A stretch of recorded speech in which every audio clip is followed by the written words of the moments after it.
अंडा भी खा लिए, माँ बहनों को बुरी निगाह से देख लिए। तो जो भी कर्म हम आप इस संसार में करेंगे, कर्मों का फल हमको आपको भोगना है। आपके रामायण में गोस्वामी जी महाराज ने लिखा था, कर्म प्रधान विश्व रचि राखा, जो जस कर सो तस फल चाखा। जो जैसा कर्म करेगा उसको वैसा ही फल मिलेगा। अगर हम आज किसी को काट रहे तो एक दिन हमको भी काटा जाएगा, क्योंकि आत्मा तो मरेगी नहीं। इस शरीर से जब आत्मा निकल जाती है तो आत्मा को दूसरे शरीर में बंद किया जाता है। वहाँ कुत्ता, सुअर, बिल्ली, घोड़ा, गधा हमको आपको बनाया जाएगा। आज हम आप बकरे की गर्दन काट रहे, मुर्गे की गर्दन काट रहे, एक दिन हमको आपको भी काटा जाएगा। देखिए प्रेमी भाई बहनों, कर्मों का विधान हम आप नहीं जानते, लेकिन कर्म के देश में हम आप रहते हैं। ये देश कर्म प्रधान है। इसी धरती पर सदन कसाई का नाम आप लोगों ने सुना होगा। सदन कसाई का काम था रोज़ एक बकरा काटना। बकरा काट करके रोज़ रोज़ वो बेच देते थे।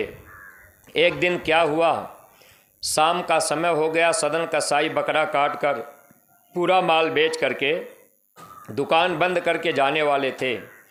तब तक राजा के तरफ से सिपाही पहुंच गए। कहने लगे राजा ने मांस मांगा है। सदन कसाई कहने लगा कि भाई हमारा ये नियम है, हम एक ही बकरा काटते हैं, उससे ज़्यादा हम नहीं काटते, और मैंने पूरा माल बेच दिया है, अब हम दूसरा बकरा नहीं काटेंगे। सिपाही कहने लगे कि भाई अगर आज आप मांस नहीं दोगे तो कल से तुम्हारी दुकान नहीं लग पाएगी, क्योंकि राजा ने मंगवाया है। अब उस समय सदन कसाई सोचने लगा कि आखिर मैं क्या करूं। मजबूर होकर के सदन कसाई अब बकरा सोचा कि बकरे को नहीं काटेंगे, गर्दन नहीं काटेंगे, एक टांग काट करके उतना माल हम दे देंगे, बकरा रात भर जिंदा रहेगा, कल सुबह हम उसकी गर्दन काट देंगे। तो सदन कसाई ने सोचा कि मेरा नियम भी नहीं बिगड़ेगा और काम भी हो जाएगा। जब सदन कसाई छुरी लेकर के तेज करने लगा, बकरे को पास में रख लिया। जब वो बकरे की टांग पकड़ के काटने जा रहा था, तब तक ऊपर से आवाज़ आई कि देखो कई बार तुम बकरा बने तो मैंने तेरी गर्दन काटी, और अब मैं बकरा बना हूँ, तुम मेरी गर्दन काट रहे हो। ऐसे कई जन्मों से ये अदला बदला हमारा आपका चल रहा है। कभी तुम कसाई बने तो मैं बकरा बना, तूने मुझे काटा, मैं आदमी बना, तुम बकरा बने, मैंने तुझे काटा। ये अदले बदले का देश है। आप जानते हैं कि जब भगवान राम ने बाली को बाण मारा तो वही बाली बहेलिया बन करके भगवान कृष्ण से बदला लिया। तो अदला बदला यहाँ सबको चुकाना पड़ेगा। ये कर्म का देश है। अब जब ये आवाज़ आई तो सदन कसाई सोच रहा कि मैं क्या करूं। आवाज़ आई कि अगर आज तुम मेरी एक टांग काट कर अगर रात भर मुझे तुम जिंदा ऐसे छोड़ोगे, एक समय आएगा एक टांग मैं भी तेरी काटूंगा। अब ये बात सुन करके, आवाज़ सुन करके सदन कसाई का विचार बदल गया। विचार बदलने के बाद महात्मा की तलाश करके उन्होंने अपना काम बना लिया। कब किसका विचार बदल जाए इस बात को हम आप नहीं जानते, लेकिन आज इस मानव शरीर को पाकर अच्छा बुरा कर्म हम आप करते रहते हैं।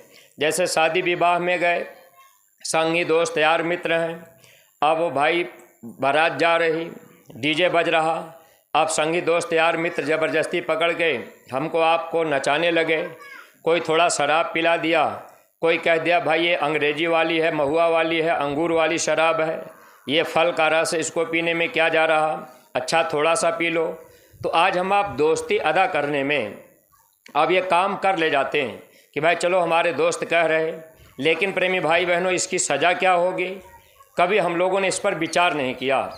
अगर आज हम आप विचार करते, मान लीजिए बाबा जय गुरुदेव जी महाराज की बातों को अगर हम आप थोड़ा पीछे कर दें, लेकिन और महात्मा जो भी आए, गोस्वामी जी महाराज की बात अगर देखी जाए तो गोस्वामी जी ने रामायण में लिखा था, गंगा जल से भी अगर शराब बनी हो तो इंसान कभी उसका सेवन मत करना। आज दुनिया के लोग कहते हैं कि भाई हम जय गुरुदेव को नहीं मानते, हम शाकाहारी नहीं बनेंगे, हम शराब नहीं छोड़ेंगे, हम तो मतलब ये मानव जीवन पाए हैं, भगवान राम को मानते हैं, कृष्ण को मानते हैं, देवी देवता को मानते हैं। गांव के प्रेमी भाई बहनों, हर तरह के लोग होते हैं। गांव घर में तरह तरह के आदमी होते हैं। कुछ लोग ऐसे भी होते हैं जो भगवान को नहीं मानते, देवी देवता को नहीं मानते, तो सब तरह के लोग हैं। लेकिन जब सत्संग मिलता है, महात्मा मिलते हैं, तो बात समझ में आती। एक बार हमारे गुरु महाराज बाबा जय गुरुदेव जी महाराज महाराष्ट्र की तरफ जा रहे थे। गर्मी का महीना था। एक बगीचा पड़ा तो स्वामी जी महाराज बगीचे में रुक गए, आराम करने लगे। दोपहर का समय था। एक आदमी गांव का साइकिल से बाजार जा रहा था। स्वामी जी महाराज को देखा तो देख करके गाली देने लगा। बहुत से लोग महात्मा को बुरा भला कहते हैं, गाली गलौज करते हैं, बुरा भला मानते भी हैं। लेकिन प्रेमी भाई बहनों, महात्मा आपका कभी कुछ बिगाड़ते नहीं। तो आप भी निंदा आलोचना महात्माओं की अगर करेंगे तो जानते हैं कितना बड़ा नुकसान होता है। संत की निंदा नानका फिर नरके जाए। जो लोग संतों की निंदा करते हैं, ऐसे लोग बार बार नरकों में जाते हैं। संत सतावे तीनों जावे, तेज बल और वंश। अगर संतों को आप सताने लगे तो आपका तेज भी खत्म होगा, बल भी खत्म होगा, वंश भी खत्म हो जाएगा। इसलिए कभी भूल करके आप महात्माओं की निंदा आलोचना मत कीजिएगा। महात्मा सबकी भलाई चाहते हैं, लेकिन सत्संग के अभाव में, सत्संग न मिलने की वजह से हम लोग महात्मा की बात को नहीं मानते। स्वामी जी महाराज बैठे रहे बगीचे में। आदमी साइकिल से जा रहा, गाली देते चला जा रहा। स्वामी जी महाराज सुने, लेकिन गुरु महाराज कुछ बोले नहीं, चुप रह गए। वह आदमी थोड़ी देर बाद बाजार से लौटा तो स्वामी जी महाराज बगीचे में ही रहे। अब वो आदमी फिर गुरु महाराज को देखकर कुछ उल्टी सीधी बात कहने लगा। तो स्वामी जी महाराज उसको प्रेम से बुला लिए। बुलाए तो गुरु महाराज ने पूछा, का बच्चा भगवान को मानते हो? आदमी बोला कि मैं भगवान को नहीं मानता, मैं महात्मा को नहीं मानता। स्वामी जी ने कहा, अच्छा किसको मानते हो? तो कहने लगा कि मैं इंसान मानता हूँ, इंसान ही सब कुछ होता है, भगवान कुछ नहीं करता, महात्मा कुछ नहीं करते, सब कुछ इंसान करता है। स्वामी जी महाराज उसकी बात सुन लिए। तो स्वामी जी महाराज ने कहा, बच्चा सब कुछ इंसान करता है, भगवान कुछ नहीं करता। तो एक बात आप बताओ कि तुम्हारी स्त्री को बच्चा पैदा होने वाला है, तूने ही किया है, तो तूने उसमें बेटा रखा है या बेटी रखी है? ये बात तुम हमको बता दो। आदमी सोचने लगा कि आखिर इनको कैसे पता कि मेरी पत्नी को बच्चा होने वाला है। स्वामी जी ने कहा, बच्चा सब कुछ इंसान करता है, तो इतना तो बता दो कि तूने उसमें बेटा रखा है या बेटी? तो आदमी बोला, महाराज क्या आप बता देंगे? स्वामी जी महाराज कहने लगे, अगर भगवान को मानो, अगर महात्मा में विश्वास करो, तब मैं तुझे बता दूंगा। तो उसने कहा, महाराज आपकी बात सच्ची अगर निकल जाए तब तो हम मानेंगे, झूठ निकल जाए तो? स्वामी जी महाराज ने कहा, हमारा पता नोट कर लो। मेरा आश्रम आगरा दिल्ली बाईपास रोड, मधुबन महोली मथुरा में है। स्वामी जी महाराज बताने लगे कि देखो बच्चा, 1 महीने बाद तुम्हारी पत्नी को बेटा पैदा होगा। अगर ये मेरी बात सच्ची निकल जाए तब तुम भगवान को मानना, और भगवान को पाने का रास्ता मैं तुझे बता दूंगा। भगवान जीते जी मिलते हैं, मरने के बाद नहीं मिलते। भगवान कहीं बाहर में नहीं मिलते, इसी मनुष्य शरीर के अंदर मिलते हैं, बाहर में नहीं मिलेंगे। कबीर साहब भी लिख करके गए थे, घट में राम निहारा साधो, घट में राम निहारा, यही घट भीतर 7 समंदर, कोई मीठा कोई खारा, यही घट भीतर नगर अयोध्या जहाँ राम अवतारा, यही घट भीतर राम मिलत हैं, जब तीसर नैन उघारा। कबीर साहब ने कहा, इसी मनुष्य मंदिर में भगवान का, राम का, कृष्ण का, देवी देवता का दर्शन होगा। ये भगवान का बनाया मंदिर है। लेकिन प्रेमी भाई बहनों, आज हम लोग अज्ञानता में भटक रहे। ये बातें महात्मा हमको आपको समझाने का प्रयास किए, लेकिन हम आप सत्संग से दूर रह गए। देखिए, जो पीछे रीढ़ की हड्डी है, जहाँ रीढ़ की हड्डी नीचे ख़त्म होती है, वहाँ गुदा चक्र होता है। 4 पंखुड़ी का कमल है, वहाँ गणेश का निवास होता है। रिद्धि सिद्धि शुभ लाभ लिखा होता है। 8 सिद्धियाँ गणेश को बराबर पंखा डुलाती हैं। गणेश का काम है मल विसर्जन का। गणेश की सच्ची पूजा हम आप नहीं जान पाए तो गोबर की पूजा ही गणेश की पूजा मान लिए। उसके ऊपर में इंद्री चक्र है, 6 पंखुड़ी का कमल है, वहाँ ब्रह्मा का निवास होता है, उनका काम है पैदा करने का। उसके ऊपर में ये नाभि चक्र है, यहाँ भगवान विष्णु का निवास, उनका काम है पालन करना। उसके ऊपर में ये हृदय चक्र है, यहाँ भगवान शंकर और पार्वती का निवास होता है, इनका काम है शरीर का समय पूरा हो जाएगा तो धड़कन बंद कर देंगे। इसी को हम आप गाते बजाते हैं, कर्पूर गौरम करुणावतारम संसार सारम भुजगेंद्रहारम सदा वसंतम हृदयारविंदे भवम भवामी शैतम नमामि। अब देखिए, महात्मा तो हमको आपको पहले समझाए कि हे इंसान, हृदय रूपी चक्र पे भगवान शंकर और पार्वती का निवास होता है। अब हम आप भगवान शंकर को जल चढ़ाने कितना परिश्रम कर रहे, कितना पैदल जा रहे, हम लोगों ने कभी विचार नहीं किया। जबकि महात्माओं ने कहा कि भगवान जीते जी मिलते हैं और इसी मनुष्य शरीर के अंदर मिलते हैं, बाहर नहीं मिलेंगे। रास्ता बताने वाले जानकार महात्मा मिल जाएं, तब तो हम आप इसी मनुष्य शरीर के अंदर भगवान को पा सकते हैं। ऊपर में एक कंठ चक्र है, 16 पंखुड़ी का कमल है, यहाँ अष्टांगी महामाया आद्या महाशक्ति का निवास होता है। इसी को हम आप गाते बजाते हैं। अगर किसी से गांव घर में पूछा जाए, लोग मंदिरों पर लिख देते हैं, सदा भवानी दाहिने सन्मुख रहें गणेश, 5 देव मिले रक्षा करें ब्रह्मा विष्णु महेश।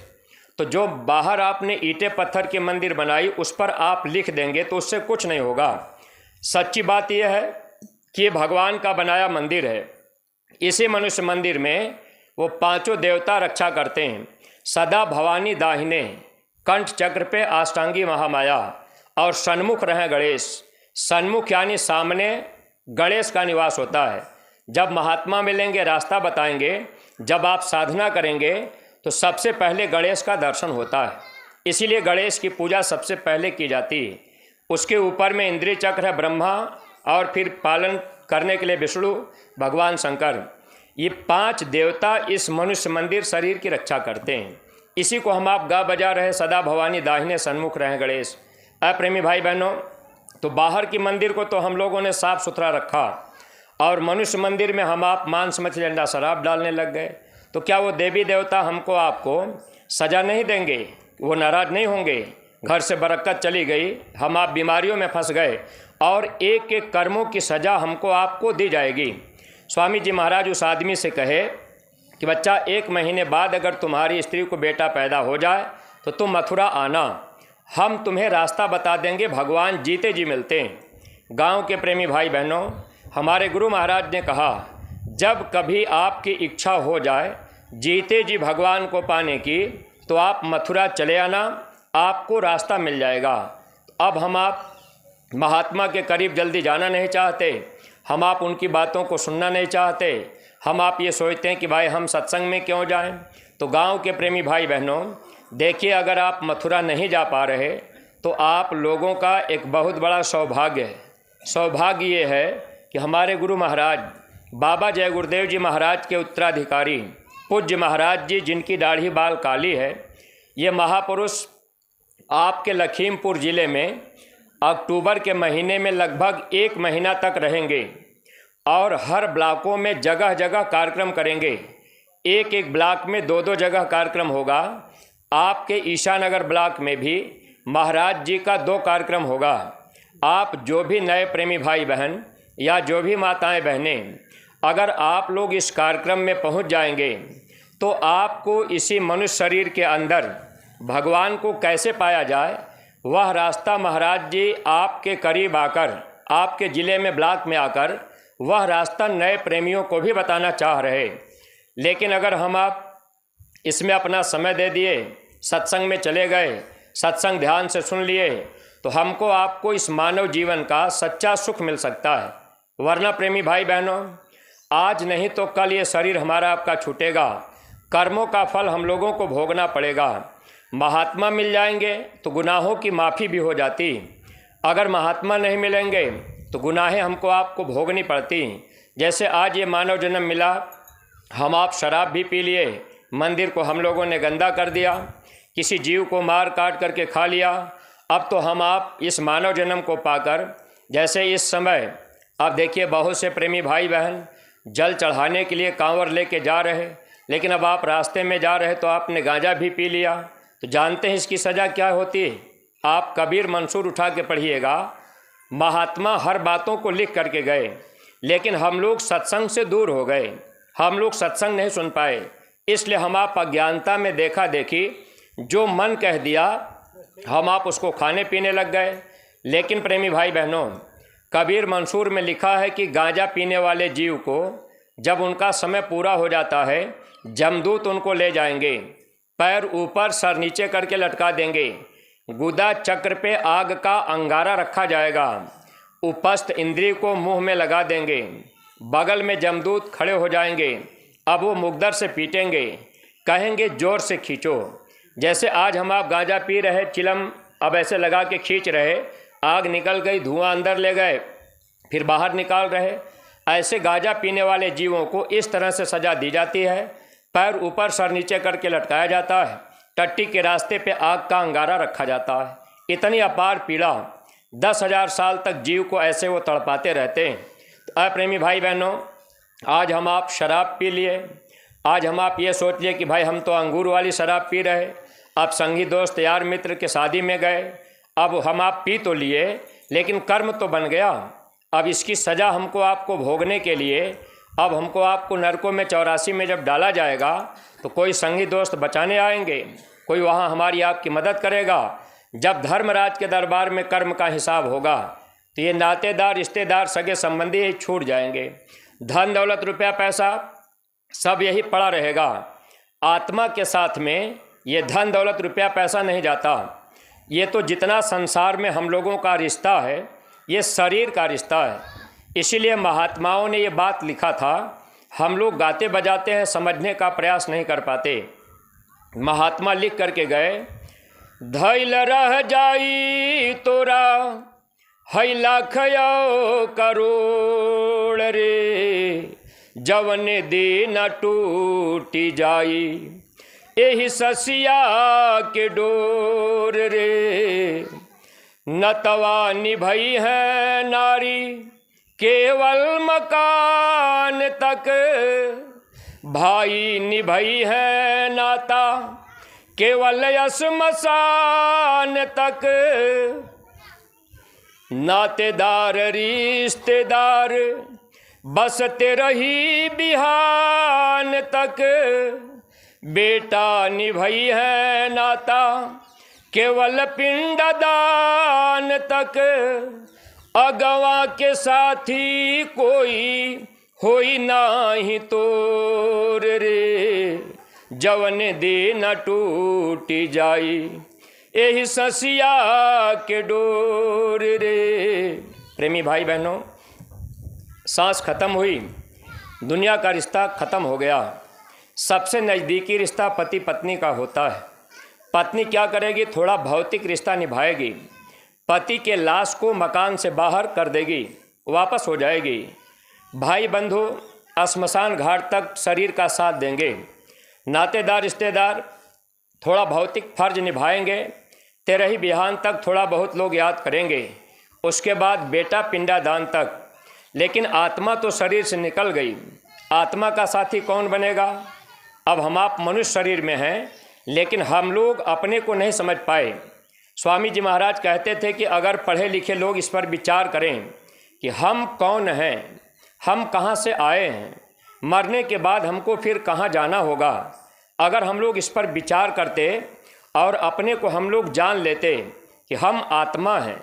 अभी हमारे शरीर से आत्मा निकल जाए, आप शरीर को ज़मीन पे लटा देंगे, आप कहेंगे कि राजेश भाई तो चले गए, शरीर हमारा यही रहेगा। आपके गांव में कोई डॉक्टर मास्टर है, समय पूरा हो गया, चले गए, आप कहेंगे डॉक्टर साहब चले गए, शरीर पड़ा रहेगा। शरीर को आप डॉक्टर नहीं कहेंगे। डॉक्टर कौन है? आत्मा। अपने घर में पिता चला गया, बच्चा रो रहा, लाश पड़ी है, बच्चे से पूछा जाए तो बच्चा कहेगा कि पिताजी चले गए। शरीर पड़ा है, शरीर को हम आप पिता नहीं कह रहे। पिता कौन है? आत्मा। तो हम लोग आत्मा हैं, लेकिन इस संसार में जितना रिश्ता हम लोगों ने किया ये शरीर का रिश्ता किया है। और जितना समय हम आप धन कमाने में लगाते हैं ये शरीर के लिए हम आप कमा रहे। खेती का काम कर रहे शरीर के लिए, दुकान का काम कर रहे शरीर के लिए, नौकरी हम आप कर रहे हैं शरीर के लिए, मजदूरी हम लोग कर रहे हैं शरीर के लिए, आत्मा के लिए कोई कमाई हम आप नहीं कर पा रहे।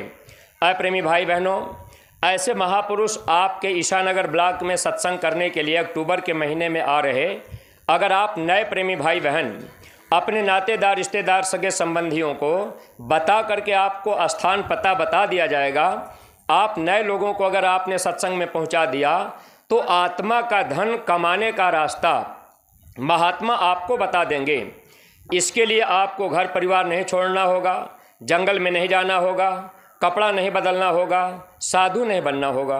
आप अपने घर परिवार में रहिए, बाल बच्चों की आए गए की सेवा कीजिए।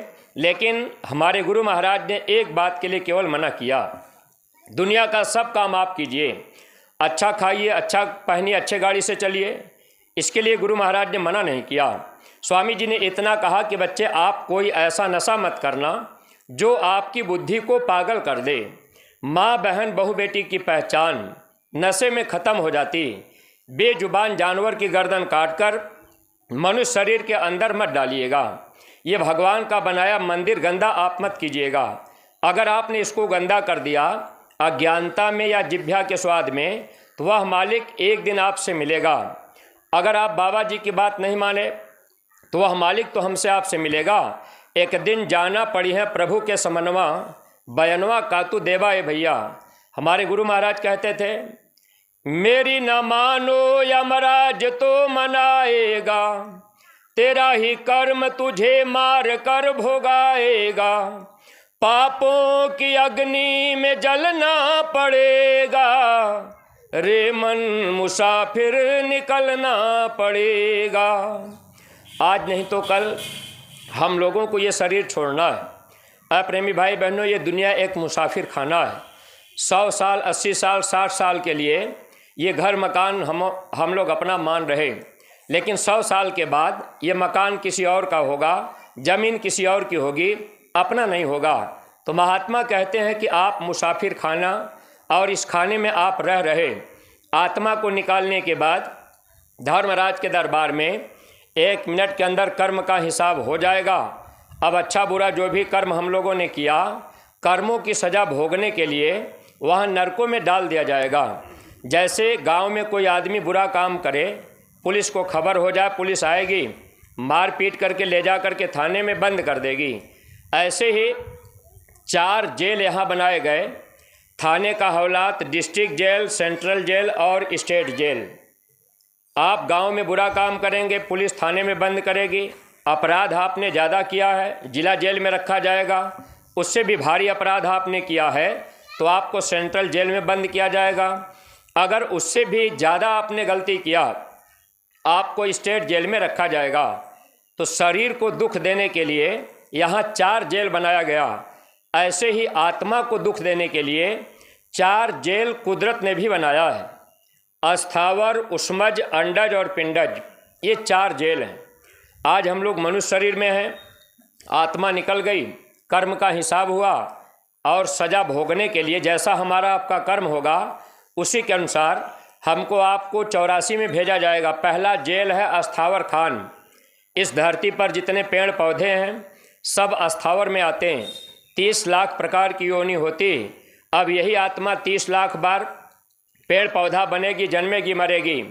हमारे पूज्य महाराज जी सत्संग में सुनाते हैं, कई जन्म भय कीट पतंगा, कई जन्म गजमीन कुरंगा, कई जन्म पंछी सर्प हुइयो, कई जन्म हैवर वृक्ष जोइयो। कई जन्मों तक हम आप पेड़ पौधा बने। अप्रेमी भाई बहनों, 30 लाख बार यहाँ जन्मना मरना, लेकिन हम आप इसी योनियों में दुख पाते हैं। जब पेड़ पौधे से निकाला जाता है तो आत्मा सीधे मनुष्य शरीर में नहीं आती, आत्मा जाएगी दूसरे जेल में। दूसरा जेल है उष्मज खान। गर्मी पसीने से पैदा होने वाले जीव 27 लाख प्रकार की योनि होती। अब यही आत्मा 27 लाख बार कीड़ा मकोड़ा, बैक्टीरिया, वायरस, ढील, खटमल बनेगी, वहाँ से निकाला जाएगा। आत्मा तीसरे जेल में जाएगी। तीसरा जेल है अंडज खान, अंडे से पैदा होने वाले जीव। अब यही आत्मा वहाँ 23 लाख बार सर्प बनेंगे, बिच्छू बनेंगे, मछली बनेंगे, पक्षी बनेंगे। अब वहाँ जन्मना मरना होगा। देखिए, कीड़े मकोड़े में 27 लाख बार, और अंडे के जीवों में 23 लाख बार ऐसे जन्मना मरना होता है। मछली बन गए, सर्प बन गए, वहाँ दुख मिलेगा। वहाँ से निकलने के बाद आत्मा चौथे जेल में जाएगी, मानव जन्म अभी नहीं मिलेगा। चौथा जेल है पिंडज खान, नार खेड़ी से बच्चे पैदा करने वाले जीव। वहाँ 4 लाख प्रकार की योनि होती। अब यही आत्मा 4 लाख बार कुत्ता, सुअर, बिल्ली, घोड़ा, गधा बनेगी। अंतिम योनि गाय और बैल की मिलेगी। गाय के मरने के बाद स्त्री का तन, बैल के मरने के बाद पुरुष का तन। अगर आप इसको जोड़ेंगे 30 लाख बार पेड़ पौधे में, 27 लाख बार कीड़े मकोड़े में, 23 लाख बार अंडे से पैदा होने वाले जीवों में, 4 लाख बार पिंडज में, 30, 27, 57, 57, 23, 80, 80, 4, 84। गोस्वामी जी महाराज रामचरितमानस में लिखे थे, दुनिया के पढ़े लिखे लोग रामायण गीता जब पढ़ेंगे तो पढ़ करके समझेंगे, अनपढ़ लोगों को भी बताएंगे। लेकिन है प्रेमी भाई बहनों, लिखा तो था किताबों में कि 4 खान 84 लाख योनियों में भटकने के बाद एक बार मानव जन्म मिलता है, वो भी सांसों की पूंजी गिन करके मिलती है। जितनी सांस होंगी उतने दिन हम आप इस शरीर में रहेंगे। अब 84 लाख योनियों में थोड़ा थोड़ा पुण्य बनता है, तब ये मानव जन्म मिल जाता है। जैसे ये जामुन का पेड़ है, ये भी कभी मनुष्य रहा होगा। अब ये जामुन का पेड़ है, इसकी छाया आप लेते हैं, आप छाया में बैठ गए, आप जामुन का फल खा रहे, लकड़ी अपने काम में लगा रहे, तो यह पुण्य फल इस जीवात्मा को मिलेगा। ऐसे 84 लाख योनियों में थोड़ा थोड़ा पुण्य बनेगा, तब एक बार मानव जन्म दिया जाता है। अगर प्रेमी भाई बहनों महात्मा नहीं मिले तो ये जन्म फिर धोखे में जा रहा है। अरे पशु भी अपना पेट भर लेता है, पशु भी बच्चा पैदा कर ले रहा, पशु भी कहीं ना कहीं रह लेगा। अगर ये मानव जन्म पाकर 3 काम हम आप किए, अपना पेट भर लिए, रहने के लिए घर मकान बनाए, बच्चा पैदा कर लिए, तो इतना काम तो पशु भी कर रहा, तो आखिर मनुष्य और पशु में अंतर क्या रह गया। तो जब महात्मा मिलते, सत्संग मिलता, तब ये बात हम आप समझ जाते कि आखिर मानव जन्म किस काम के लिए मिला। अगर थोड़ा बहुत देवी देवता की पूजा पाठ भी हम लोगों ने कर लिया, कहीं आप गंगा स्नान भी कर लिए, कहीं आपने दान भी कर लिया, कहीं आपने जल भी चढ़ा लिया, तो इससे भी आप चाहें कि हमको लाभ मिल जाए तो लाभ नहीं मिलेगा। लाभ क्यों नहीं मिलेगा? क्योंकि देवी देवता भगवान कर्म को माफ़ नहीं करते, उनका काम है कर्म फल देना। संत अगर मिल जाएं तो संतों का काम है कर्म को माफ़ कर देना। हम लोगों से भी अच्छा बुरा कर्म बनता है, इसीलिए हमारे गुरु महाराज ने मथुरा में एक ऐसी मंदिर बनवाई जिस मंदिर में गुनाहों की माफ़ी होती। गांव घर के लोग कहते हैं कि भाई ये जय गुरुदेव वाले बार बार मथुरा क्यों जाते हैं, बार बार अपना किराया भाड़ा क्यों लगाते हैं, बार बार क्यों खर्चा करते हैं। और बीच में जब कभी सेवा लगाई जाती है तब भी प्रेमी भाई बहन जो सत्संगी प्रेमी चतुर चालाक होते हैं, सत्संग की बातों को समझ गए, तो ऐसे प्रेमी सेवा भी अधिक से अधिक करने लग जाते हैं कि भाई हम ज़्यादा से ज़्यादा सेवा कर लें, न जाने कब सांसें ख़त्म हो जाएं। तो महात्मा सेवा से हम लोगों के कर्मों को काटते हैं। जो भी हम आप अपना खर्च करेंगे गुरु आदेश में, उसका पूरा लाभ मिलेगा। अगर मानव जीवन में गुरु नहीं मिले तो उनको पूरा लाभ नहीं मिलता। एक बार एक जगह सत्संग हो रहा था, एक भाई गांव के थे, मथुरा नहीं गए थे, नामदान नहीं लिए थे, गुरु महाराज से जुड़े नहीं थे, हालांकि पूजा पाठ देवी देवता की करते थे, भाव विचार उनका अच्छा था। तो बाद में जब सत्संग खत्म हुआ तो हमसे कहने लगे कि हमारा 5,000 रुपया सेवा आप ले लीजिए, बाबा जी को दे दीजिएगा। तो हमने उनकी सेवा नहीं ली। तो कहने लगे भाई आप सेवा क्यों नहीं ले रहे? देखिए प्रेमी भाई बहनों, हम सत्संगी प्रेमी भी कभी कभी धोखा खाते हैं। कभी कभी हम आप अगर किसी से सेवा ले लिए, जो आदमी नामदान नहीं लिया, तो जानते हैं उसको लाभ नहीं मिल पाता है। क्यों नहीं मिल पाता? ये बात आपके कबीर बाणी में लिखी। कबीर साहब ने हर बातों को समझने के लिए लिखा था, लेकिन हम आप विचार नहीं कर पाए। कबीर साहब क्या लिख करके गए? गुरु बिन माला फेरते, गुरु बिन देते दान, गुरु बिन दान हराम है, जा पूछो वेद पुराण रे भैया, पूछो वेद पुराण। गुरु के बिना अगर कोई माला फेर रहा, कोई दान भी कर रहा, तो महात्मा बताते हैं कि ये बेकार जाता है, व्यर्थ में चला जाता है।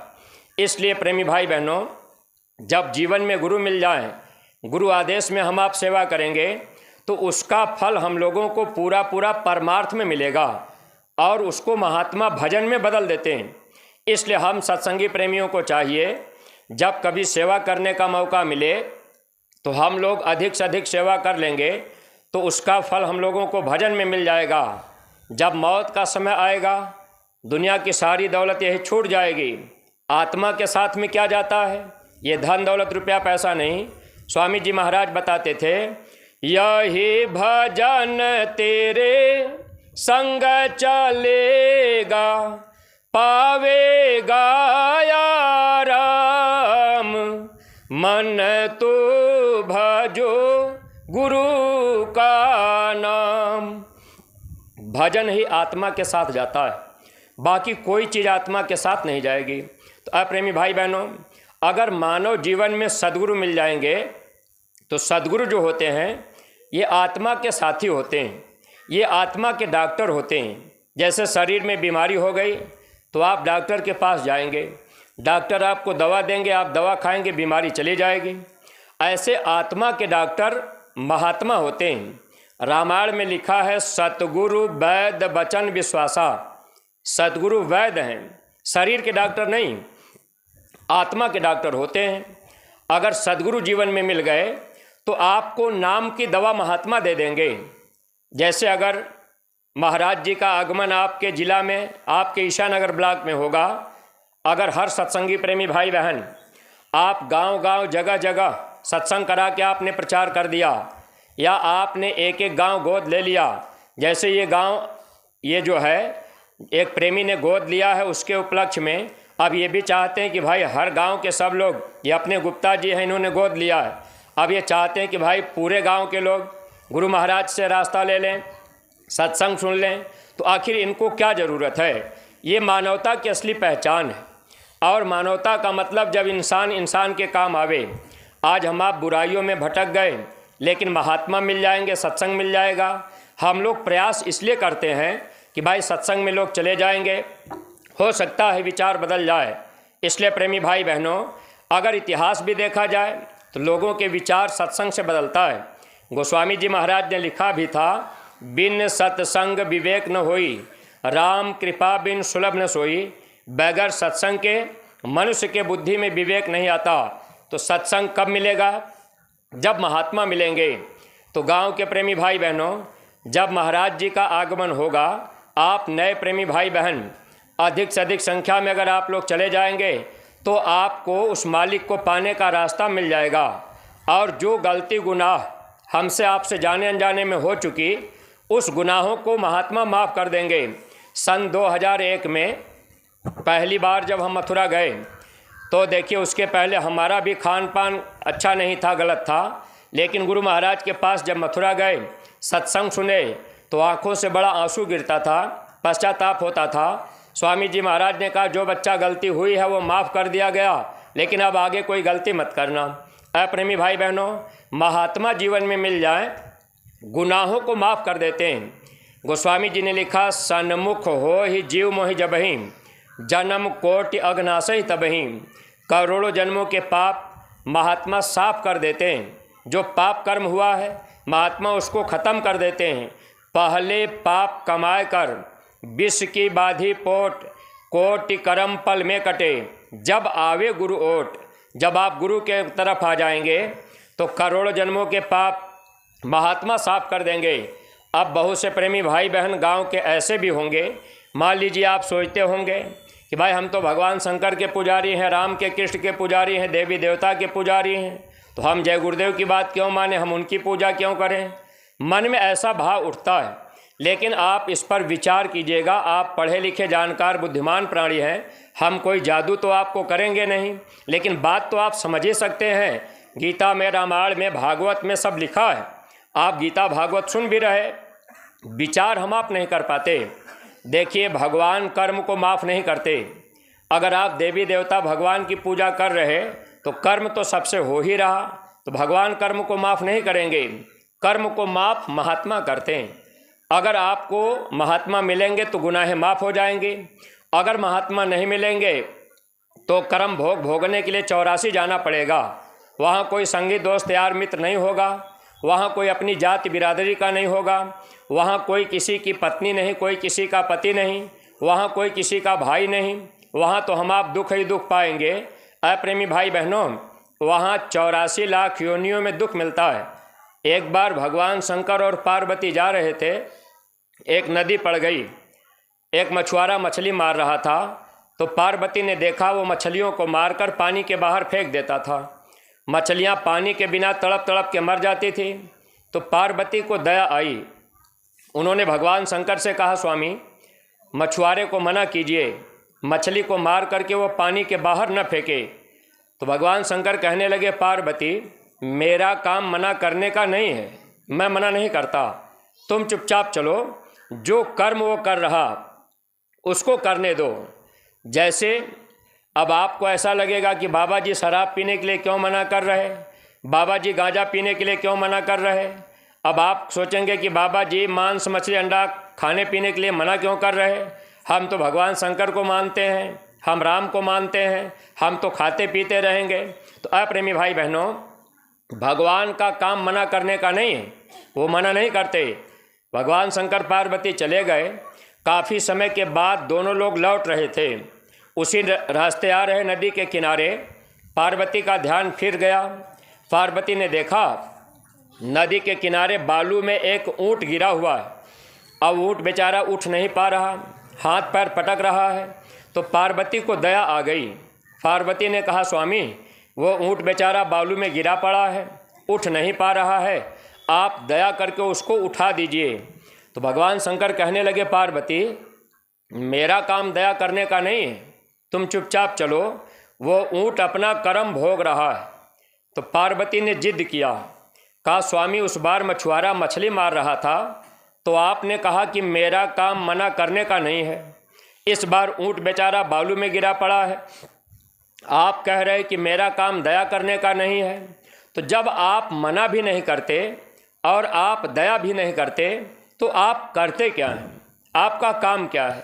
तो देखिए गांव के प्रेमी भाई बहन, अगर आप भगवान देवी देवता की पूजा कर रहे हैं तो भगवान का काम क्या है, आप इसको अच्छी तरह से समझ लीजिएगा।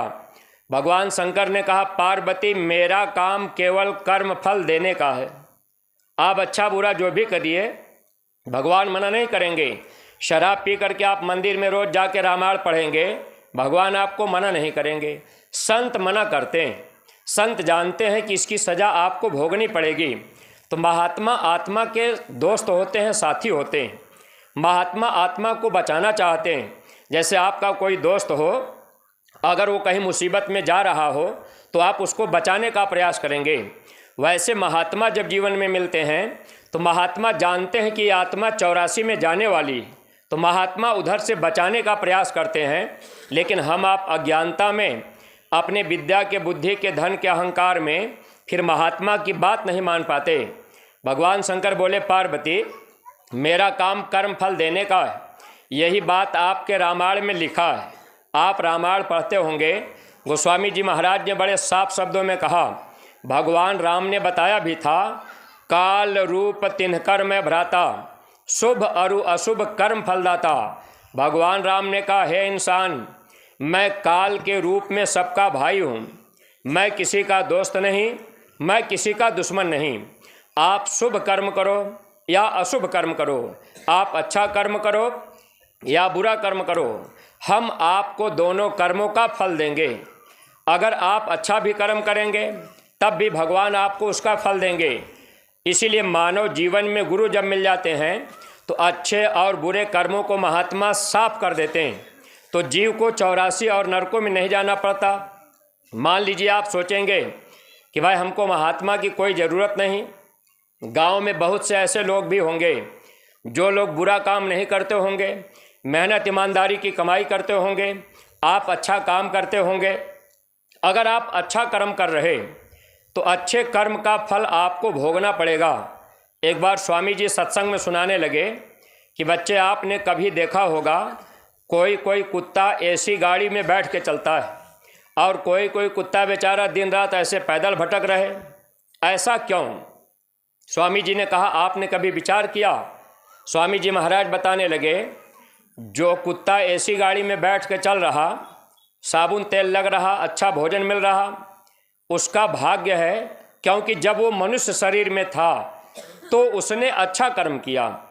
अच्छे कर्म करने के बाद 84 में जाना पड़ा, कुत्ते का जन्म हुआ, लेकिन अच्छे घर में पाल पोस के लोगों ने रख लिया। और ऐसे जो कुत्ते दिन रात भटक रहे, बुरे कर्म किए, अब उनका दिन भर पेट नहीं भरता, बेचारे डंडा भी खाते हैं, सर में घाव हो गया, कीड़े पड़ गए, वो भाग रहा, कोई उसकी मदद नहीं करता, तो वो भोग योनि है। लेकिन अच्छे बुरे कर्म करने के बाद भी जीव को 84 में जाना पड़ता है। महात्मा इससे बचाने आते हैं।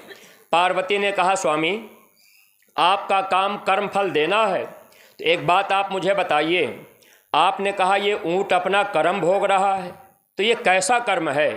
तब भगवान शंकर समझाने लगे, कहने लगे देखो पार्वती, ये जो ऊँट है ये अगले जन्म का मछुआरा है। अगले जन्म में ये मछलियों को मार मार करके पानी के बाहर बालू में फेंकता था। मछलियाँ पानी के बिना तड़प तड़प के मर जाती थी। हे पार्वती, अब ये कर्मों का फल भोगने के लिए अब ये जो है ऊँट बन गया, आज बालू में गिरा हुआ है, पानी के बिना तड़प तड़प करके ये भी मर जाएगा, क्योंकि इसने मछलियों को पानी के बिना तड़पा के मारा। पार्वती ने कहा स्वामी ये बात मैं आपकी मान लेती हूँ, लेकिन एक बात और मुझे बताइए, ऊँट के शरीर में घाव हो गया है, बड़े बड़े कीड़े पड़ गए हैं, कीड़े बेचारे इसको काट रहे हैं, ऊँट बेचारा छटपटा रहा है, तो स्वामी ये कैसा फल है, ये कैसा कर्म है? तब भगवान शंकर समझाने लगे, कहने लगे देखो पार्वती, अगले जन्म में जब ये मछुआरा था तो ये मछलियों को पकड़ लेता था और पकड़ करके जिंदा मछलियों को काटता था, काट करके मछलियों के मांस को इसने खाया। तो जब मछलियों को ये काटता था, उनके मांस को खाता था, तो मछलियाँ बेचारी छटपटा छटपटा के रह जाती थी। हे पार्वती, जितनी मछलियों को इसने अपने जीवन में काट के खाया है, अब वही मछलियाँ कीड़ा बन करके आज ऊँट के शरीर से मांस को काट काट के खा रही हैं और इसको तकलीफ़ हो रही है। हे पार्वती, ये कर्मों का फल तो इसको भोगना है, भोग रहा है, तुम चुपचाप चलो, मेरा काम न तो मना करने का है न तो दया करने का है। अप्रेमी भाई बहनों, मानव जीवन में अगर महात्मा मिल जाएंगे तब तो ये जीवन सार्थक और सफल हो गया, वरना हम आप 84 में धक्का खाएंगे। इसीलिए रामायण में गोस्वामी जी ने लिखा, गुरु बिन भव निधि तरह न कोई, जो विरंच शंकर सम होई। बगैर गुरु के जीव भवसागर से पार नहीं जा सकता। अगर गुरु मिल गए, रास्ता मिल गया, अगर उस रास्ते पर हम आप चलेंगे तब तो हम आप पार निकल जाएंगे। तो सत्संगी प्रेमी भाई बहनों, दुनिया के लोग माने चाहे न माने, लेकिन आप एक बात का ध्यान रखिएगा, आपको रास्ता मिल चुका है, आपको नामदान मिल गया। अगर रास्ते पर आप चलेंगे तब तो महात्मा आपको बचा लेंगे। अगर आप नहीं चलेंगे, रास्ता पा करके वही खड़े रहेंगे, तो आपको महात्मा पहुंचा नहीं पाएंगे। अब आप विचार कीजिए, आप चल रहे कि नहीं चल रहे। नामदान अगर मिल गया, स्वामी जी महाराज ने कहा था, बच्चे सुमिरन ध्यान और भजन रोज नियमित करना, नागा मत करना, और शाम को अपने अपने गांव में सामूहिक करना। अगर गांव में कोई नहीं है, पति पत्नी 2 ही लोग नामदान पाए हैं, तो एक साथ शाम को बैठा करिए, सुमिरन ध्यान भजन आप सामूहिक किया करिए। अगर आप गुरु की बात नहीं मान रहे तो आप जहाँ के तहाँ खड़े हैं, जब आप बात मानेंगे तब परमार्थी रास्ता आपका तय होगा। आदेश का पालन भक्ति है, परमार्थ की पहली सीढ़ी भक्ति है, प्रथम सीढ़ी है गुरु भक्ति। गुरु भक्ति बिन काज न सजती, और उपाय अनेकन करते, गुरु भक्ति को मुख्य न धरते। अप्रेमी भाई बहनों, परमार्थ की पहली सीढ़ी भक्ति। तो आप जो सत्संगी प्रेमी हैं, पहला आदेश का पालन जरूर कीजिए, सुमिरन ध्यान भजन करते रहिए। और सत्संगी प्रेमी भाई बहनों, एक आदेश महाराज जी ने दिया था मथुरा से। महाराज जी ने ये कहा था, हर सत्संगी प्रेमी अपने घर में एक गुल्लक रखिए और 1 रुपया गुल्लक में रोज रोज डालिए। अपने बच्चों से भी 1 रुपया रोज सेवा गुल्लक में डलवाया करिए। ये धर्म के काम में सेवा खर्च होगी। जैसे गांव गांव प्रचार करना, ये काम इसी खर्चे से, लेकिन ये सेवा आप गुल्लक की इकट्ठा करके अपने न्याय पंचायत के रजिस्टर में जमा कीजिएगा। आप अपने तरफ से खर्च मत कीजिएगा, क्योंकि ये सदगुरु का काम है। किसका कहाँ लेना देना होगा, सदगुरु उसको पूरा कराएंगे। न्याय पंचायत से ब्लॉक में, ब्लॉक से ज़िले में ये सेवा आपकी जाएगी, फिर मथुरा पहुंच जाएगी या धर्म के काम में खर्च हो जाएगी। इसलिए अपने बच्चों से भी 1 रुपया सेवा रोज़ रोज़ गुल्लक में डलवाया करिए। बच्चों की भक्ति बनती रहेगी, बच्चे आदेश का पालन करेंगे तो इनको भी लाभ मिलता रहेगा। अगर बीच में बच्चे का शरीर का समय पूरा हो गया, 15 साल का बच्चा समय पूरा हो गया, अगर 1 रुपया रोज़ सेवा वो डाल रहा, तो कम से कम धर्मराज के दरबार में गुरु महाराज कहेंगे कि मेरा बच्चा भक्ति कर रहा है। तो भक्ति करते छूटे मेरे प्राण, गुरु जी यही मांगू सदा। फिर आत्मा को काल नहीं छू सकता, महात्मा उसको पार कर देंगे। इतना सरल रास्ता भक्ति का हम लोगों को गुरु महाराज ने पकड़ा दिया। अगर हम आप इस पर विचार नहीं करेंगे तो नुकसान तो अपना जा रहा। इसलिए परमार्थी प्रेमी भाई बहनों, आदेश का पालन किया करिए। तीसरा आदेश महाराज जी ने दिया था, प्रत्येक सत्संगी एक एक गांव गोद ले लें और गांव में आपको जाना है। माताओं बहनों को भी ध्यान रखना है। जैसे कोई प्रेमी गांव गोद ले लिया, आपने गांव में सत्संग करा दिया, कभी इस मोहल्ले में कभी उस मोहल्ले में, अब इसी गांव में हो रहा, तो क्या गांव के सब लोग थोड़ी आएंगे भाई? जिसका संस्कार सौभाग्य होगा लोग आ जाएंगे, सुन लेंगे। और सुनने के बाद भी सब लोग नहीं मानेंगे, कोई कोई मान लेगा। लेकिन ऐ प्रेमी भाई बहनों, दुनिया के लोग माने या न माने, दुनिया के लोग शराब छोड़े या न छोड़ें, आपका काम है केवल गांव में जाना और लोगों को अपने गुरु महाराज की बात बताना। स्वामी जी महाराज ने एक बार कहा, बच्चा समय इतना खराब आ गया, माता पिता की बात बेटा नहीं मानता है, पत्नी की बात पति नहीं मान रहा, पति की बात पत्नी नहीं मान रही, तो आज का समय खराब चल रहा। ऐसे खराब समय में हम आप चाहें कि हम गांव में जाकर उनकी शराब छुड़ा देंगे, हम मांस छुड़ा देंगे, तो आप ये मत सोचिएगा कि हम गांव में शराब छुड़ा देंगे। आपका काम है अपने गुरु की बात बता देना। अगला माने या ना माने, आपने अगर गांव गोद नहीं लिया, आपने गांव में प्रचार नहीं किया, तो इसका कर्म फल हमको आपको भोगना पड़ेगा। क्योंकि गुरु महाराज ने हम लोगों को सिपाही बनाया है, हम लोग सज्जू के सिपाही हैं। ये जैकेट ड्रेस पहनाया गया है और एक गांव गोद लेकर गांव में प्रचार करने का आदेश है। ये जैकेट पहन करके जब आप चलते रहेंगे, इससे भी आपका बचाव होगा। बचाव कैसे होगा? आप जैकेट पहन के गांव में गए, पढ़ा लिखा आदमी पढ़ लिया, या आप किसी को समझाने बताने लगे, तो अगला आदमी गुरु महाराज का संदेश पढ़ तो लेगा। ये जैकेट जो है चलता फिरता बैनर है। जैसे रोड खराब हो जाता है तो वहाँ बोर्ड लगा दिया जाता है कि पुलिया क्षतिग्रस्त है, कृपया रास्ता बाएं से या दाएं से है। यानी वो बोर्ड क्यों टांगा जाता है कि कोई गाड़ी वाला बेचारा धोखा न खा जाए। ऐसे ही प्रेमी भाई बहनों, मानवता और इंसानियत का पहचान और गुरु महाराज ने धर्म का प्रचार करने का बीड़ा गुरु महाराज ने उठाए। वैचारिक क्रांति के महापुरुष बिगुल बजाने वाले हमको आपको सिपाही बना दिए। एक गांव आप गोद लीजिए और गांव में आप प्रचार करते रहिए। आप अपनी 2-4 लोगों की टोली बना लीजिए। महाराज जी के आने के पहले अभी 2-2.5 महीने का समय है। अगर आप लोगों ने अपनी अपनी टोली बना ली, अपना अपना गांव आपने निश्चित कर लिया और गांव में आप प्रचार करने लगे, माताएं बहनें भी गांव में लोगों को बात बताने लगेंगी, तो जब महाराज जी का आने का समय आएगा तो आप उस गांव में ट्रैक्टर ट्राली साधन लगा दीजिए। गांव के लोगों से कहिए कि भाई हम डीजल इसमें भरवाएंगे और आप केवल बैठ के सत्संग में चले चलिए। ये धर्म के काम में अगर आपने अपना धन खर्च कर दिया, आगे आने वाले समय में जब अनाज का दाना नहीं मिलेगा, लोगों को पीने को पानी नहीं मिलेगा, स्वामी जी महाराज ने कहा लोग भूखों मरेंगे। जब ब्रिटिश काल में सूखा पड़ा था तो कुत्ते की हड्डी पीसकर जौ के आटे में मिलाकर लोग अपनी भूख मिटाते थे। गोस्वामी जी महाराज ने लिखा है, कल 12 ही बार अकाल पड़े, अन्न बिना सब लोग मरे। सत्संगी प्रेमी भाई बहनों, अनाज की कमी होगी। स्वामी जी महाराज ने क्या कहा? वर्षा सूखा पड़ेगा, अकाल, जमाना बदलेगा। कहीं पानी पानी नुकसान हो जाएगा, कभी सूखा से नुकसान होगा, यानी लोग परेशान हो जाएंगे, अनाज की कमी होगी। लेकिन गुरु महाराज ने कहा हमारे बच्चों को कोई तकलीफ़ नहीं होगी। जब दुनिया के लोग भूखों मरेंगे, एक रोटी हमारे बच्चों को ज़रूर मिलेगी। कहाँ से दिया जाएगा? स्वामी जी महाराज ने कहा ये तुम नहीं जानते। इसलिए प्रेमी भाई बहन, जब आप सेवा करते रहेंगे तो आपको उसका लाभ मिलता रहेगा। आप सेवा देना बंद कर देंगे, गुरु की दया पाना आपके यहाँ बंद हो जाएगी।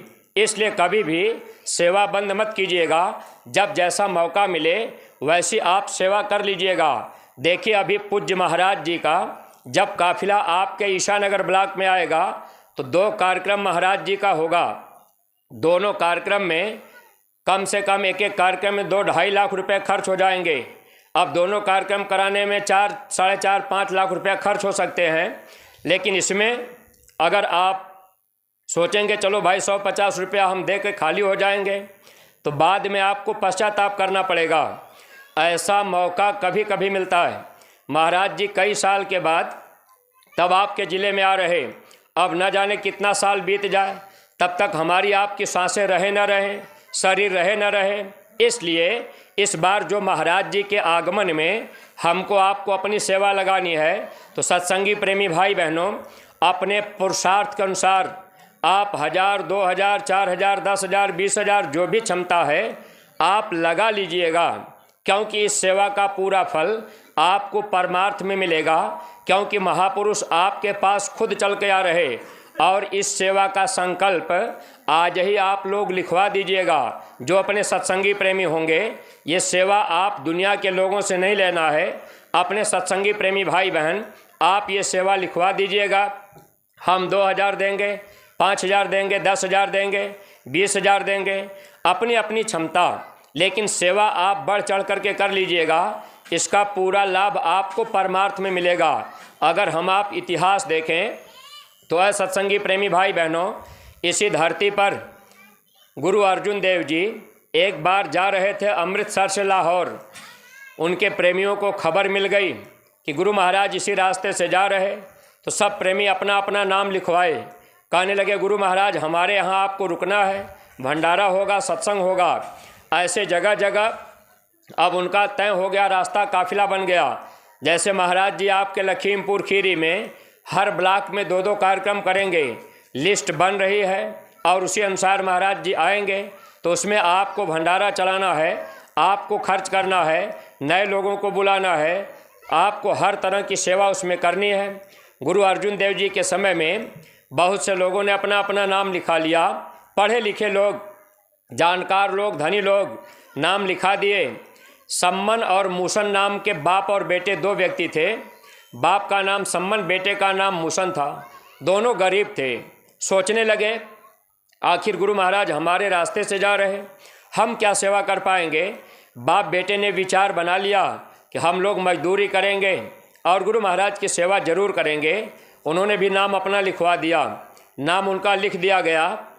जब वो बाप बेटे दोनों रिक्शा चला करके रात दिन मजदूरी कर रहे, कुछ पैसा इकट्ठा कर लिए। कुछ दिन जब रह गया 4 दिन, तो बाप बीमार हो गया और जितना पैसा कमाए थे गुरु की सेवा के लिए सब वो खर्च हो गया अस्पताल में। अब बाप बेटे सोच रहे कैसे हम गुरु की सेवा करेंगे। शाम को लांगरी भोजन बनाने वाले आ गए, कल गुरु महाराज आने वाले हैं। अब भंडारियों ने कहा भाई इतना सामान हमको चाहिए, ये घी, तेल, मसाला, चावल, दाल, आटा जो भी, इतना हमको आप दीजिए। बाप बेटे दोनों चिंता में रहे, कह दिए कि हम आपको भोर में दे देंगे, इस समय नहीं दे पाएंगे। कुछ था नहीं घर में। बाप बेटे दोनों विचार कर रहे, तो बेटे ने कहा पिताजी गरीब आदमी को कोई कर्जा भी नहीं देगा और दुकानदार उधार भी नहीं देगा, कोई उपाय नहीं है, गुरु की सेवा करनी है। तो बेटे ने कहा पिताजी जो अपने बगल में पड़ोसी साहूकार है उनकी दुकान में आज रात को सेध लगाकर हम सामान निकाल लेते हैं और गुरु महाराज की सेवा कर देंगे, फिर कमा करके हम उसका भर देंगे। यानी ईमानदारी और मेहनत ये मनुष्य का गहना है। ये उद्देश्य नहीं था कि हम चोरी करके सेवा करेंगे। उद्देश्य क्या था, सामने मजबूरी थी कि गरीब आदमी को कोई उधार देगा नहीं और पैसा भी कर्जे पर कोई नहीं देगा। तब बेटे ने कहा कि पिताजी दुकानदार के घर से सेंध लगा के सामान ले लेंगे। अब वही काम लोगों ने रात में किया। अब दुकानदार के घर में सेंध लगाए, बेटा मूसन अंदर गया, पूरा सामान निकाल लिया, लिस्ट से मिलान कर लिए, हल्दी मसाला छूट गया। बाप ने कहा सुबह दुकानदार से ले लेंगे। बेटे ने कहा पिताजी उधार सुबह नहीं मिलेगा, ज़रूरत रहेगी, अभी चल करके फिर ले लेते हैं। दोबारा वो लड़का फिर अंदर गया मूसन, हल्दी मसाला भी बाहर कर लिया। जब वो निकल रहा था तब तक दुकानदार साहूकार जाग गया। देखा कि कोई आदमी चोरी करके बाहर जा रहा, उसने पैर पकड़ लिया, अंदर खींचने लगा। अब बाप बाहर खड़ा है। बेटे ने कहा पिताजी दुकानदार हमको पकड़ लिया, अंदर खींच रहा, ये सामान आप ले लीजिए। अगर वो दुकानदार हमको अंदर ले जाएगा तो पहचान जाएगा, तो हमारे गुरु की बदनामी होगी। आप गुरु की सेवा कर दीजिएगा और गुरु की सेवा के लिए आप मेरी गर्दन काट दीजिए, ताकि दुकानदार जान न पावे कि हम सेवा के लिए चोरी कर रहे। अब उस समय बाप कहने लगा बेटा हम तेरी गर्दन कैसे काटेंगे। लेकिन बेटे ने कहा पिताजी गुरु के लिए मेरी गर्दन काट दीजिए, सेवा आप कर दीजिएगा। अब बाप लाचार होकर कटारी से बच्चे की गर्दन को काट लिया। गर्दन लेकर सामान लेकर अपने घर में आया और इधर भोजन बनाने वालों को पूरा सामान उन्होंने दे दिया। अब देखिए इधर क्या हुआ, दुकानदार जब उसको अंदर खींचा तो देखा कि सर कटा हुआ है। अब वो बेचारा घबराने लगा कि अगर पुलिस आएगी खबर हो जाएगी तो हम पकड़े जाएंगे। अब वो दुकानदार सम्मन के घर गया, कहा भाई आज मेरे दुकान में चोरों ने चोरी कर लिया, चोर भाग गए, लेकिन एक चोर पकड़ा गया है, उसकी गर्दन नहीं है, वो लाश घर में पड़ी है, आप अपने घर में रख लीजिए छिपा करके, वरना पुलिस हमको पकड़ेगी तो हमारा नुकसान होगा। अब देखिए प्रेमी भाई बहनों, अब इधर वो जो है कि लाश भी, बेटे की लाश भी घर में आ गई। अब सर और धड़ सटा करके बाप ने रख दिया, ऊपर से कपड़ा डाल दिया। एक तरफ बेटे की लाश पड़ी है, एक तरफ भंडारा बन रहा। और देखिए प्रेमी भाई बहनों, जब गुरु अर्जुन देव जी सुबह आए, जब भोजन करने के लिए थाली लग गई, तब उन्होंने सम्मन से कहा सम्मन अरे बेटा मूसन दिखाई नहीं दे रहा, कहाँ है, बुलाओ उसको। तो बाप ने कहा गुरु महाराज वो बीमार पड़ा है, वहाँ आ नहीं सकता। उन्होंने कहा अच्छा बुलाओ तो सही। तो बाप ने कहा गुरु महाराज वो मेरे कहने से नहीं आएगा, वो बीमार है। बाप छिपा रहा था, लेकिन गुरु को सब कुछ मालूम रहता है। गुरु अर्जुन देव जी कहने लगे कि अरे बुलाओ तो सही। बाप ने कहा गुरु महाराज आप बुला लीजिए, मैं नहीं बुला पाऊँगा, मेरे कहने से नहीं आएगा। तब गुरु अर्जुन देव जी आवाज़ लगाए अरे बेटा मूसन तुम कहाँ हो, मैं तेरे घर में हूँ, अरे मेरे पास तो आओ। इतना कहते ही बेटा खड़ा हो गया, बेटा जिंदा हुआ। जब बाप के सामने, जब गुरु के सामने बेटा पहुँचा, बाप बेटे दोनों गुरु के चरणों में गिर के रोने लगे। इतिहास ऐसे भक्तों का बनता है। प्रेमी भाई बहनों, आज हम आप अपने गुरु के लिए कुछ भी नहीं कर पा रहे, लेकिन महाराज जी का आगमन हो रहा, तो आप लोगों से मेरी प्रार्थना है, आज जो भी सत्संगी प्रेमी भाई बहन आप यहाँ पर पधारे हुए हैं, आप लोग अपनी अपनी सेवा संकल्प कर लीजिएगा और वो सेवा गुरु महाराज जी के कार्यक्रम में समय से खर्च होगी। अभी आपको देना नहीं है, अभी आपके पास समय है। आज आप सोचेंगे कि भाई मेरे पास नहीं है, अगर आज आपने संकल्प लिखवा दिया हम 10,000 देंगे, 20,000 देंगे, 5,000 देंगे, हो सकता है गुरु महाराज दया करें खेती में बरकत हो जाए, दुकान में बरकत हो जाए, कोई बीमारी आपके घर में आने वाली है, आपने संकल्प लिखवा दिया, हो सकता है उसमें भी दया हो जाए कि वो पैसा आपका बच जाए, तो ये पैसा आपका धर्म के काम में खर्च होगा। तो सभी प्रेमी भाई बहन अपनी सेवा आज संकल्प करा दीजिएगा और महाराज जी के कार्यक्रम में अधिक से अधिक भीड़ लाने के लिए एक एक गांव की जिम्मेदारी सब लोग ले लीजिए। गांव में आप प्रचार कर दीजिए, गांव में आप गाड़ियां खड़ी कर दीजिए, नए लोगों को बता दीजिए, कुछ न कुछ लोग निकल के जाएंगे, सत्संग सुनेंगे। अगर कोई नहीं भी जाए तो आपका नुकसान नहीं है। धर्मराज के दरबार में काल भगवान उन लोगों से पूछेंगे कि आपको मानव जन्म मिला था, आपने महात्मा की खोज क्यों नहीं किया, आपने शराब क्यों पी लिया, आपने जीव हिंसा क्यों किया, ये बुरा कर्म आपने क्यों किया। अगर कोई कहेगा कि ये हमको जानकारी नहीं थी, तो आपका चेहरा वहाँ दिखाया जाएगा कि फला व्यक्ति ये गांव गोद लिए थे, गांव में जाते थे, घर घर लोगों को बताते थे, लेकिन आपने बात नहीं मानी। तो प्रेमी भाई बहनों, हम लोगों का क्या फ़ायदा होगा? तो जो कर्म हम लोगों से पीछे हुआ है, महात्मा उस कर्मों की माफ़ी करा देंगे। फिर आगे जब समय खराब आएगा तो ये कर्मों का फल हम लोगों को भोगना नहीं पड़ेगा। जब इसी धरती पर भीष्म पितामह बाण की सैया पर पड़े रहे, कराह रहे, आंखों से आंसू गिर रहा, भगवान कृष्ण को याद कर रहे। मुसीबत में भगवान याद आते हैं, लेकिन भगवान कृष्ण नहीं आए। जब अंतिम समय होने लगा तब भगवान कृष्ण पहुँचे। भीष्म पितामह रो करके कहने लगे, केशव, मैं कब से आपको याद कर रहा, आप आए नहीं, मुझे इतनी पीड़ा हो रही। क्या मैं जटायु से गिरा हुआ इंसान हूँ? अरे जटायु का जब गर्दन कट गया तो जटायु को उठाने के लिए भगवान राम तुरंत पहुँचे, और मैं कब से बाण की सैया पर पड़ा, आप हमको उठाने नहीं आए, बचाने नहीं आए। तब भगवान कृष्ण कहने लगे, पितामह, आप कभी जटायु नहीं बन सकते। एक अबला को बचाने के लिए, सीता को बचाने के लिए जटायु अपना प्राण कुर्बान कर दिए। भगवान राम ने तुरंत गोद में उठा लिया। आप वो इंसान हैं।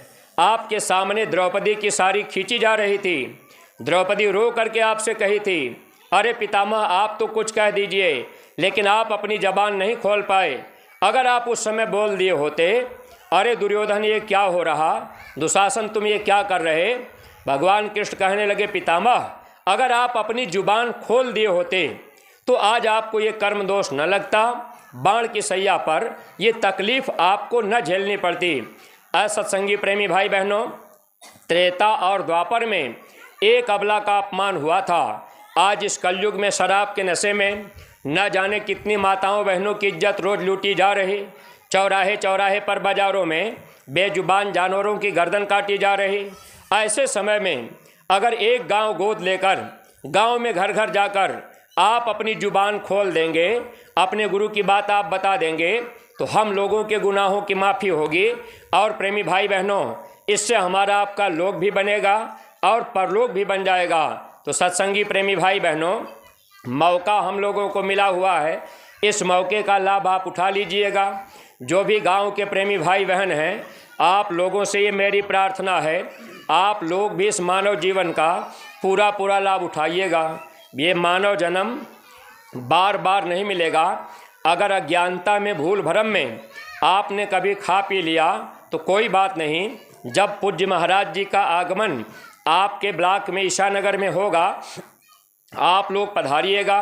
दर्शन मात्र से गुनाहों की माफ़ी और बीमारियों में भी 4 आना लाभ। ऐसे महापुरुष के दर्शन से बीमारियों में भी 4 आना लाभ होगा। तो आप लोगों का ये सौभाग्य है, इसका पूरा लाभ आप नए प्रेमी भाई बहन अवश्य ही उठाइएगा। ये मौका हो सकता है बार बार न मिले। और 20 दिसंबर से 24 दिसंबर फिर मथुरा में 5 दिन भंडारा होगा। उसमें अगर आप पहुंच जाएंगे तो वहाँ भी गुनाहों की माफ़ी की मंदिर है, बरकत का प्रसाद उस मंदिर से मिलता है। सत्संगी प्रेमी भाई बहनों, आप लोग प्रचार प्रसार कीजिए। और गांव के प्रेमी भाई बहन, आप बुद्धिमान जानकार हैं, आपको विचार करने की ज़रूरत है। आज हम आप जिभ्या के स्वाद बस देखा देखी मांस मछली अंडा शराब खाने पीने लग गए, जबकि इंसान का एक स्वभाव होता है।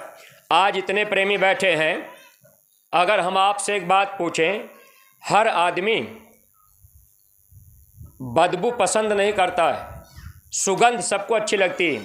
कोई चीज़ में अच्छी गंध आ रही है, फूल की अच्छी खुशबू आ रही, तो वो आप पसंद करते हैं। अगर बदबू आ रही है तो आप पसंद नहीं करते हैं। तो आज हमारा आपका विचार ऐसा क्यों हो गया? आज हम आप बदबूदार चीज़ खाने लग गए। आप विचार कर लीजिए, अगर एक आदमी के एक हाथ में लौकी पकड़ा दिया जाए और एक हाथ में मछली पकड़ा दिया जाए और आपसे कहा जाए कि भाई आप सूंघ लीजिए, तो किस में बदबू आएगी? मछली से आपको बदबू आएगी, लौकी से नहीं आएगी। लेकिन आज हमारी आपकी बुद्धि कहाँ चली गई? आज हम आप ऐसे बदबूदार चीज़ों को काट करके खाने लगे, मनुष्य शरीर में डालने लगे। इसीलिए घर घर में बीमारियां फैल रही। प्रेमी भाई बहनों, मान लीजिए कोई जानवर अब नदी में पड़ा है, मरा है, अब उसको बीमारी है, मछली ने मांस काट के खा लिया है और आप उस मछली को ले आए काट के खाए, तो बीमारी तो आपको अंदर आएगी। इसलिए महापुरुष हमारी आपकी तकलीफ़ों को दूर करने के लिए स्वामी जी महाराज ने शाकाहारी रहने की आवाज़ लगाई। और गुरु महाराज ने कहा, बच्चा आगे एक समय ऐसा आ जाएगा, बीमारियां इतनी बढ़ जाएंगी, आप गांव-गांव डॉक्टर बैठा दीजिए, घर घर में आप डिस्पेंसरी खुलवा दीजिए, लेकिन बीमारी जाने वाली नहीं। अगर शाकाहारी सदाचारी लोग नहीं बनेंगे तो आगे आने वाले समय में आदमी को आदमी उठाने वाला नहीं मिलेगा, लाशों पे लाश पड़ेंगी, ऐसी बीमारियां आएंगी जिसकी कोई दवा नहीं होगी। तो सत्संगी प्रेमी भाई बहनों, देखिए हम आप लोगों का बहुत ज़्यादा समय नहीं ले रहे। आप जो भी गांव के प्रेमी भाई बहन हैं, आप लोग पढ़े लिखे जानकार बुद्धिमान हैं, आप जय गुरुदेव नाम पर शंका मत कीजिएगा। ये भगवान का समय का जगाया हुआ नाम है। भगवान का नाम समय समय पर बदलता है।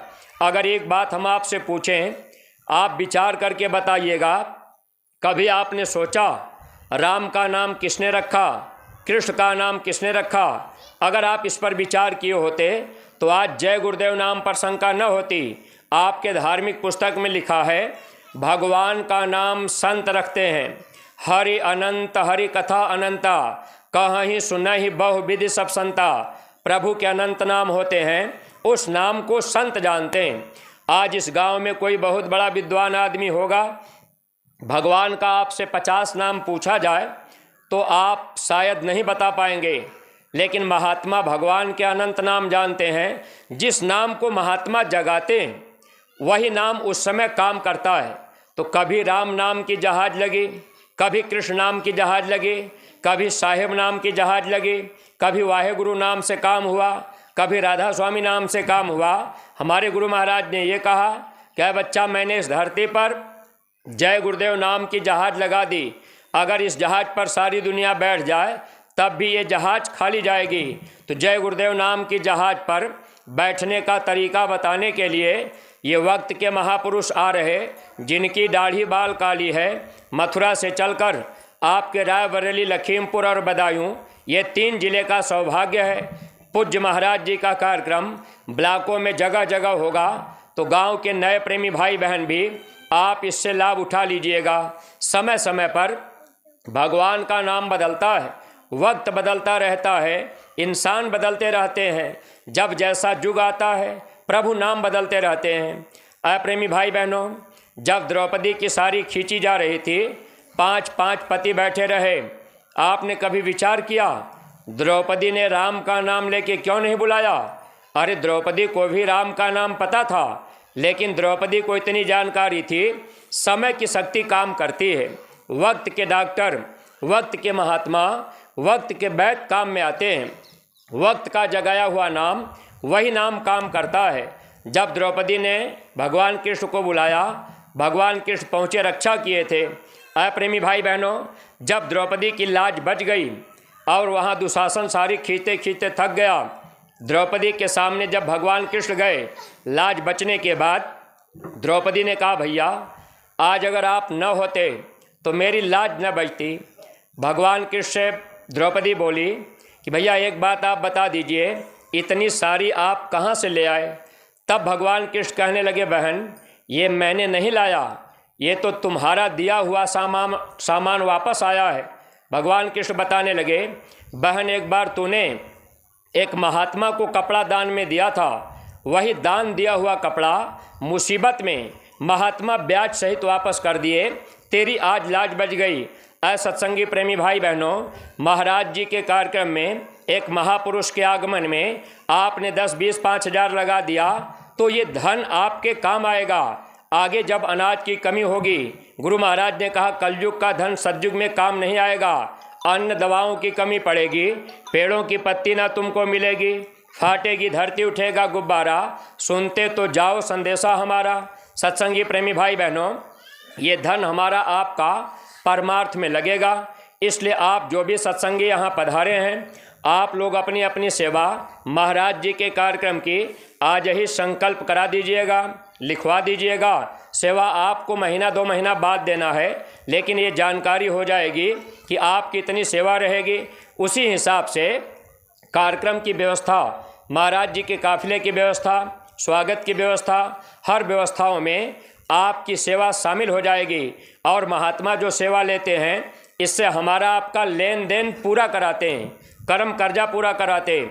यही स्वामी जी महाराज एक बार गुजरात चले गए। स्वामी जी महाराज जाने के पहले गुजरात एक प्रेमी को फ़ोन किए, बच्चा 50,000 रुपया सेवा भेज देना, काफिला गुजरात में जा रहा, वहाँ भंडारे में तेरा पैसा मैं खर्च करा दूंगा। वो प्रेमी समय पर 50,000 सेवा नहीं दिए। स्वामी जी महाराज काफिला करने चले गए, पूरा कार्यक्रम करके वापस आ गए। वापस आने के बाद 2 महीने के बाद तब वो प्रेमी मथुरा गए, स्वामी जी का दर्शन किए और स्वामी जी को सेवा दिए। स्वामी जी ने कहा, बच्चा ये अब तुम ले जाओ, अपने काम में लगा लेना। उन्होंने कहा, हुजूर आपने 50,000 मांगा था, ये 1 लाख रुपया है। स्वामी जी महाराज बोले, बच्चा मैं क्या करूँगा। देखिए प्रेमी भाई बहनों, रुपए पैसे से भक्ति नहीं होती। अगर रुपए पैसे से भक्ति होती, बड़े बड़े करोड़पति बोरा में रुपया लेकर महात्मा के पास पहुंच जाते, कहते महाराज मेरी भक्ति बन जाए, मुक्ति मिल जाए। लेकिन है प्रेमी भाई बहनों, महात्मा केवल भाव देखते हैं, महात्मा किसी का अपने पास रखते नहीं। स्वामी जी ने कहा, 1 गिलास पानी भी मैं किसी का पी लेता हूँ, मैं उसका अदा कर देता हूँ। यही स्वामी जी महाराज लखनऊ में गए थे, एक प्रेमी के घर रुके, बगल में पड़ोसी के घर में चाय पी लिए। काफ़ी दिन के बाद पड़ोसी ने सत्संगी को ताना मार दिया, तुम्हारे बाबा जी तेरे घर आते हैं, चाय मेरे घर पीते हैं। वो सत्संगी जब मथुरा गए, स्वामी जी महाराज को बताए, स्वामी जी जब कभी लखनऊ आइएगा अब उनके घर में चाय मत पीजिएगा। स्वामी जी ने पूछा क्यों। कहने लगे, हुजूर वो ताना मार रहा था कि तुम्हारे बाबा जी रुकते तेरे घर में हैं, चाय मेरे घर में पीते हैं। तो स्वामी जी ने कहा, अच्छा ऐसे कह रहा था, जा कर के उसको बता देना 1 कप चाय मैंने उसके घर में पी ली है, उसके बदले में मैं उसके बेटे की नौकरी दिलवाई है। अगर मैं चाह जाऊं तो नौकरी उसके बेटे की ख़त्म हो जाएगी। प्रेमी भाई बहनों, महात्मा जो हमसे आपसे लेते हैं, कहीं ना कहीं हमको आपको देते हैं, लेकिन हम आप देने में मन हमको आपको धोखा देने लगता है। देखिए स्वामी जी महाराज जब उस प्रेमी से कहे, बच्चा ये 1 लाख रुपया मैं क्या करूँगा, जब मैंने मांगा था तूने दिया नहीं, उस समय तुम देते, हम तुम्हारा पैसा गुजरात में भंडारा में खर्च करवा देते, लेना देना तेरा पूरा हो जाता, वो कर्जा तुम्हारा बाकी रह गया। अब वो कर्जा चुकाने के लिए तुमको कई बार गुजरात में जन्म लेना पड़ेगा, तब वो कर्जा तुम्हारा पूरा होगा। वो प्रेमी रोने लगे, कहने लगे, हुजूर आप दया कर दीजिए। स्वामी जी ने कहा, दया वचन में दी जाती, समय पर वचन मानोगे तब आपको दया मिलेगी। इसलिए सत्संगी प्रेमी भाई बहन, महाराज जी का जो आगमन हो रहा वक्त पर आप लोग सेवा कर लीजिएगा। अपने सत्संगी प्रेमी अपनी सेवा संकल्प करा देंगे। गांव के जो नए प्रेमी होंगे, आपसे कोई सेवा नहीं मांगी जा रही, क्योंकि आप ये मत सोचिएगा कि भाई हम लोगों से भी एक मांग रहे, ऐसा नहीं। हमारे गुरु महाराज ने तो मथुरा की मंदिर में दान पेटी पर लिखवा करके रखा है, कृपया मांस मछली अंडा शराब खाने पीने वाले लोग इसमें पैसा न डालें, अति कृपा होगी। इसलिए प्रेमी भाई बहनों, आप जो भी गांव के प्रेमी हैं, आप लोगों से प्रार्थना है कि आप भी मानव जीवन का लाभ लेने के लिए ऐसे महापुरुष के सत्संग में अवश्य ही पधारिएगा। हम आपको निमंत्रण दे के जा रहे हैं। अभी समय तारीख दिन आपको बाद में लोग बता ही देंगे, जानकारी आपको रहेगी। अपने नातेदार रिश्तेदार सगे संबंधियों को भी ऐसे कार्यक्रम की सूचना दीजिएगा ताकि इसका लाभ लोग उठा सकें, क्योंकि मथुरा जाने में आपका 5-6 दिन समय भी लगता है, किराया भाड़ा भी लगता है। यहाँ महात्मा आपको खुद आकर वो दौलत देना चाह रहे, आपका दर्शन करना चाह रहे, आपको बचाने के लिए, आत्मा के कल्याण के लिए महात्मा आपको कुछ देने आ रहे। इसलिए ऐसे अवसर का लाभ आप सब लोग उठा लीजिएगा। इन्हीं शब्दों के साथ हम अपनी वाणी को यहीं पर विराम देने जा रहे। अगर कोई बात अटपटी लग गई होगी तो आप लोग अपना छोटा भाई समझकर हमको क्षमा कीजिएगा। गुरु महाराज के वचनों को आप अपने जीवन में अमल कीजिएगा। गांव के प्रेमी भाई बहनों, इंसानी रिश्ते के नाते हम आपसे पुनः प्रार्थना कर रहे कि आप भी इस मानव जीवन का पूरा लाभ उठा लीजिएगा, वरना ये जिस्म आपको दोबारा नहीं मिलेगा। ये शरीर और ये दुनिया आज नहीं तो कल छूट ही जाएगी। महात्मा मिल जाएंगे, वही अपने होंगे। जय गुरुदेव, जय गुरुदेव। नाम किसका? प्रभु का पावन नाम। बाबा जय गुरुदेव जी।